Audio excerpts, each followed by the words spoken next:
Hello everybody, welcome back. Today as well we have got another video. In this video I'll show you how you can simply go ahead and connect Chromecast to new Wi-Fi.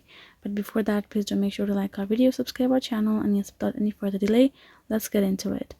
So for that matter, all you have to do is first of all access your Chromecast, and right over here you can see this little button on beside. All you have to do is keep pressing on it. After a while the light will start blinking. Once this lights have started blinking and turning to white, all you have to do is simply leave the button. Right after that, your Chromecast will be simply reset. All you have to do is simply access your particular app on your mobile phone, and here in this home section you will be able to see your living room TV.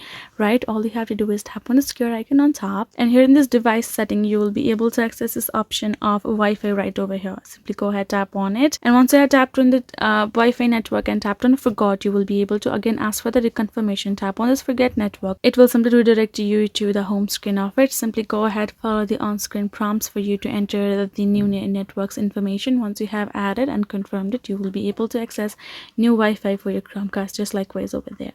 So that is the way for you to do so. Hope this video was helpful to you all. Thank you so much for watching, and yes, I'll see you guys in our next video.